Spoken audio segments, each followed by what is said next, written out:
আসসালামু আলাইকুম dear viewers, ফ্র্যাকশনের উপরে দ্বিতীয় ভিডিওতে আপনাদের সবাইকে স্বাগতম।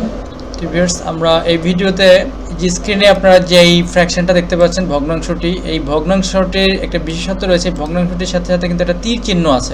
ভিউয়ার্স, আমরা বিশেষ করে এই ধরনের ভগ্নাংশগুলো আমরা দেখি হচ্ছে কেমিস্ট্রিতে বা বিজ্ঞানে আমরা দেখি, তখন আমরা আসলে এই ধরনের তীর চিহ্নগুলো কীভাবে দেবো। তো ভিউয়ার্স, আমি একটু দেখায় নেই আপনাদেরকে। এই যে ইনসার্টের মধ্যে আমরা যদি ইকুয়েশন ইনসার্ট করি বা ইকুয়েশনের মধ্যে যত ধরনের অপশান আছে, এটা কিন্তু কোথাও আপনারা সরাসরি পাবেন না ভিউয়ার্স। এখানে কিন্তু কোথাও পাওয়া যাবে না। যে আমি দেখাচ্ছি 1 বাই 1, এই যে সায়েন্স বা এই যে এইখানে হচ্ছে তীর চিহ্ন আছে, বা এই যে অপারেটরস, এই যে এখানে তীর চিহ্ন আছে। তো ভিউয়ার্স, এই যে এখানে তীর চিহ্নগুলো আছে দেখা যাচ্ছে যে, কিন্তু তারপরেও আমরা যেটা চাচ্ছি সেখানে এটা ডাইরেক্টলি নাই। তো এইটার জন্য মোটামুটি অনেকটাই ব্যাক পেতে হবে যারাই এ ধরনের ইকুয়েশন লিখতে যাবে, সমীকরণ বা ভগ্নাংশ লিখতে যাবে। তো আমরা এখন এটা কিন্তু খুব সহজেই করে ফেলবো ভিউয়ার্স, অল্প সময়ের মধ্যে। তো সেক্ষেত্রে আমাদের সেটিংটা প্রথমে আমরা ইংরেজিতে রাখবো যারা, ঠিক আছে। সেজন্য আমরা কিবোর্ড থেকে Ctrl+F প্রেস করবো। ওকে, ইকিউ দিয়ে তারপরে আমরা এখানে যেই ফাংশনটাকে কল করবো সেটা হচ্ছে যে ও মানে হচ্ছে যে ওভার, মানে একটার উপরে আরেকটা থাকবে এই অপশানটা। এখানে আমরা ফ্র্যাকশনকে কল করব না। ওকে, দেওয়ার পরে আমরা সেটিংটাকে বাংলা করে নেব ভিউয়ার্স। বাংলা করে এখন আমরা এটা লিখলাম, যেমন তাপোৎপাদী বিক্রিয়া, তারপরে কমা দিলাম। এই কমার পরে ভিউয়ার্স আমাদের যেটা করতে হবে, এই যে আমরা একটা লাইনটা টানলাম, এটা কোত্থেকে টানলাম ভিউয়ার্স? ফ্র্যাকশনে তো অটোমেটিকলি তৈরি হয়, কিন্তু না ভিউয়ার্স, এখানে অটোমেটিকলি তৈরি হবে না। আমরা সিম্বল অপশানে যাব, সিম্বল অপশান থেকে মোর সিম্বল অপশানে চলে যাব। সেখান থেকে এই সিম্বল অপশানটাকে, এই যে ফন্টের ক্ষেত্রে আমরা এই যে সিম্বলটাকে সিলেক্ট করে দেবো। দেন সেখান থেকে আমরা দেখব এই যে ভিউয়ার্স, এখানে আমরা দেখতে পাচ্ছি যে এখানে আমাদের একটা লাইন সিম্বল আছে। এটা আমরা কয়েকবার দেবো। ওকে, মিনিমাম 3-4 বার দিলাম। দেন হচ্ছে আমাদেরকে একটা তীর চিহ্ন, যে ভিউয়ার্স যেখানে তীর চিহ্ন আছে, আমরা এই তীর চিহ্নটাকে দিয়ে দিলাম। তো দেখি আমাদের মিললো কিনা। হ্যাঁ ভিউয়ার্স, তারপরে কমা দিয়ে আমরা লিখলাম যে তাপ হাড়ি বিক্রিয়া। ভিউয়ার্স, এটা একটা জাস্ট আমরা একটা এক্সাম্পল দিলাম। যদি এই ধরনের ক্ষেত্রে আপনারা কী করবেন, লেখাগুলো ঠিক আছে, আমরা এটা মন থেকে লিখলাম একটা লেখা। আচ্ছা, তারপরে হচ্ছে ব্রেকেট ক্লোজ। বেশ, তাহলে কি হয়ে গেল না? এখানে আমাদেরকে যেটা করতে হবে, এই যে প্রথম যেই আমাদের যে লেখাটা, এই টেক্সটটাকে Ctrl+D, কিবোর্ড থেকে Ctrl+D প্রেস করে অ্যাডভান্স অপশানে গিয়ে পজিশনটাকে রেজ করে দেবে। এটা উপর উঠবে। তো এখানে মিনিমাম আমরা 14 করে দেব, 14 বা 12 ভিউয়ার্স, 14 বা থেকে 12 এরকম করে আমরা অ্যাডজাস্ট করে নেব। তো আমি 14 দিলাম, দেন ওকে। আচ্ছা, তারপরে আমরা এই যে এটা এবং শেষের যে টেক্সটটা আছে, এটাকে কিবোর্ড থেকে Ctrl+D প্রেস করে এটাকে লোয়ার করে দিবে, অ্যাডভান্স অপশন থেকে লোয়ার করে দিয়ে এটাও 14 ওকে করে দিলাম। দেন এখন আমাদেরকে যেটা করতে হবে, এই টেক্সটের মাঝখানেই কার্সর রেখে কিবোর্ড থেকে Shift F9।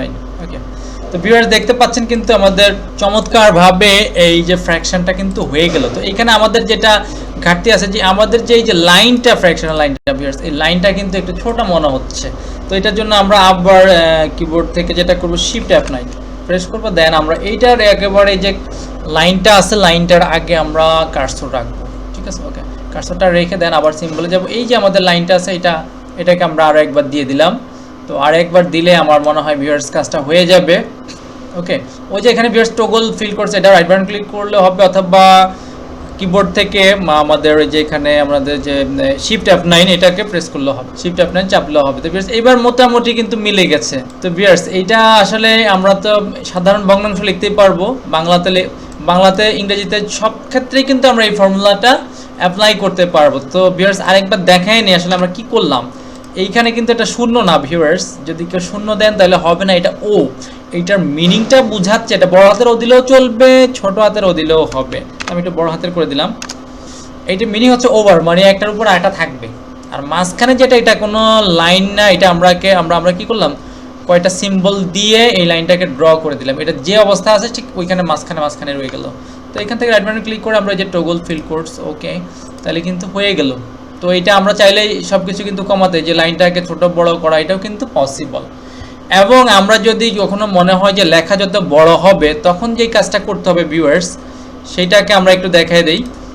তখন যেটা করতে হবে, আমরা এই যে এখানে যে সিলেক্ট করে Ctrl+D তে প্রেস করে এই যে অ্যাডভান্স অপশানে গেলাম।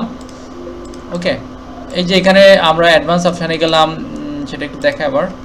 এই যে অ্যাডভান্স অপশনে গিয়ে রেজড 14 করলাম, এটা কিন্তু আরো বাড়াইতে হইতে পারে, এটা কিন্তু ফিক্সড না ভিউয়ার্স। আপনি অ্যাডজাস্ট করার জন্য এটার কি করবেন, এটাকে কম বেশি রাখতে পারেন। আর স্কেলের কোনো পরিবর্তনের প্রয়োজন নাই, স্পেসিং এর কোনো পরিবর্তনে যদি লেখাকে হালকা স্পেস দিতে হয় একটু ডানে বামে সেটা করে দিবেন। বাট এইখানে মূল অপশনটা হচ্ছে ভিউয়ার্স এই যে পজিশন, এই পজিশনটাকে রেজড উপরের দিকে থাকবে না নিচের দিকে থাকবে।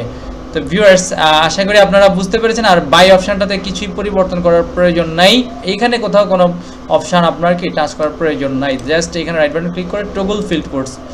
ওকে, তো হয়ে গেল। তো ভিউয়ার্স আশা করি আপনারা এই ট্রিক্সটি বুঝতে পেরেছেন। এটা খুবই গুরুত্বপূর্ণ একটা ট্রিক যারা বিশেষ করে বিজ্ঞান বিষয়ের প্রশ্ন তৈরি করেন। যদি আমরা এটা ফটোশপ বা ইলাস্ট্রেটর করি তাহলে তো ইলাস্ট্রেটর করলে তো অনেক সহজ, সেটা আলাদা বিষয়, কিন্তু আমরা অধিকাংশ কাজগুলো কি মাইক্রোসফট ওয়ার্ডে করি, তো সেক্ষেত্রে এই টিপসটা খুবই দরকারি। ভিউয়ার্স আশা করি আপনারা বুঝতে পেরেছেন। ভালো লাগলে অবশ্যই সাবস্ক্রাইব এবং শেয়ার করবেন।